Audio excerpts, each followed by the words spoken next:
अस्सलाम वालेकुम वरहमतुल्लाहि व बरकातुहू। आप सभी को तो मालूम ही है हालात इंडिया किस तरह से गुज़र रहा है।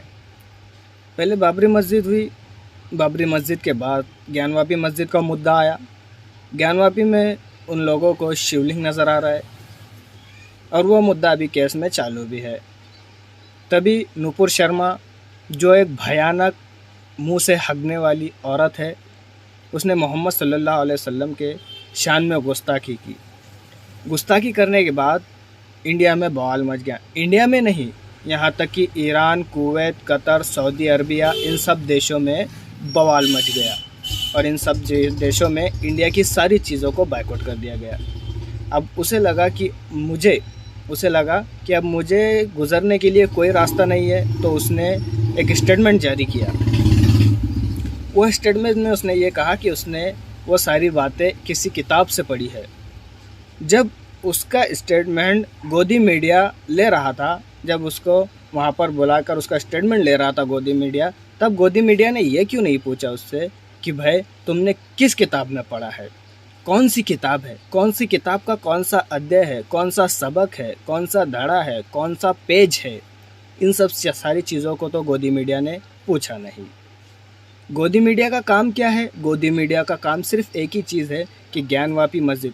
आज देख लीजिए, नुपुर शर्मा ने जो मुंह से हगा है, जो मुंह से वो हकती है, उसने इतनी सारी गलतियां की, इतने मोहम्मद सल्लल्लाहु अलैहि वसल्लम की शान में गुस्ताखी की, फिर भी गोदी मीडिया उसे दिखाने को तैयार नहीं। गोदी मीडिया किसको दिखा रहा है? गोदी मीडिया दिखा रहा है ज्ञानवापी मस्जिद को, गोदी मीडिया दिखा रहा है शिवलिंग को, गोदी मीडिया दिखा रहा है कि इंडिया की सारी चीज़ें अरब देशों ने, इस्लामिक देशों ने बैकआउट कर दी है। ये सारी चीज़ें इंडिया दिखा रहा है।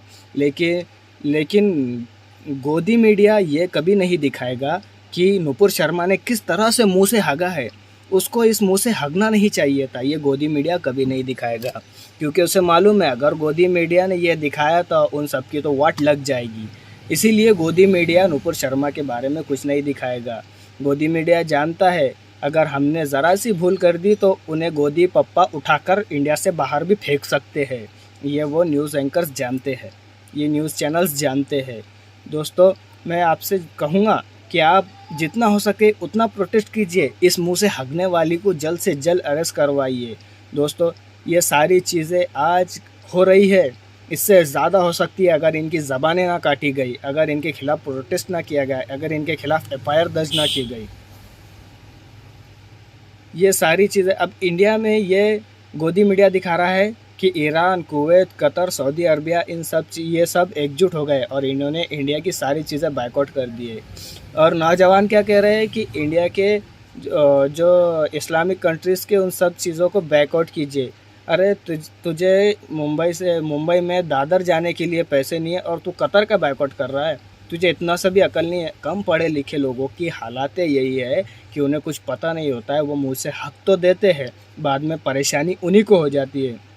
आज इंडिया में ऐसे ऐसे महान महान महान हिंदू लोग हैं जो इस्लाम के बारे में पढ़े हैं, जिन्होंने इस्लाम की जानकारी ली है, जिन्होंने इस्लाम का सारा बायोडाटा पढ़ा है। वो आज भी जानते हैं कि मोहम्मद सल्लल्लाहु अलैहि वसल्लम कितनी बड़ी शख्सियत है, उनका मर्तबा क्या है, मुसलमान उन्हें कितना प्यार करता है। और ये जो नुपुर शर्मा जैसे मुंह से हगने वाले लोग होते हैं ना, इन्हें सिर्फ सियासत में बिठाया जाता है ताकि ये सियासत में दंगे भड़का सके। ये आज बीजेपी का काम ही यही होगा है कि हिंदू मुसलमान, जहाँ देखो हिंदू मुसलमान लगा रखा है। अगर ये हिंदू मुसलमान लड़ेंगे तो ये उसमें मोदी का कुछ नहीं होगा, बीजेपी का कुछ नहीं होगा, राजनीतिक पार्टियों का कुछ नहीं होगा। इसमें घाटा होगा तो आम जनता का घाटा होगा, इसमें मरेंगे तो आम जनता मरेंगे। देख लेना, आज भी अगर आपने उनका सारा बायोडाटा निकाला बीजेपी नेताओं का, जो दंगे भड़काते हैं, जो हिंदू मुसलमान करते हैं, उनके सारे बच्चे कहाँ पढ़ते हैं? यूके में, लंदन में, अमेरिका, पेरिस, इधर सारी उनके जो है, कोई लॉ कर रहा है, कोई डॉक्टरी कर रहा है, कोई बैरिस्टर बन रहा है। ऐसे बहुत सारे उनके बच्चे जो है तो बाहर पढ़ रहे हैं। उनके बच्चों को कुछ नहीं मालूम कि इंडिया में क्या हो रहा है, क्योंकि उन्होंने यहाँ पर रखा ही नहीं है। ये सब सारे जो गरीब के बच्चे होते हैं, जिन्होंने कभी कुछ नहीं पढ़ा लिखा, उन सब को ये बहकाते हैं और उनको हिंदू मुसलमान के झगड़ों में फंसाते हैं। इसमें हिंदू मुसलमान के झगड़ों में गरीब लोग तो मर जाते हैं। फ़ायदा किसको होता है? फ़ायदा होता है राजनीतिक दलों को, क्योंकि उनका तो वोट बैंक है, उनका वोट बैंक है।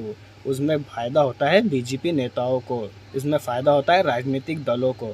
तो मैं आपसे एक गुजारिश करूँगा कि इन सब चीज़ों को बहकावे में ना आए और नुपुर शर्मा के खिलाफ़ जहाँ हो सकता है वहाँ पर एफआईआर दर्ज करवाएँ।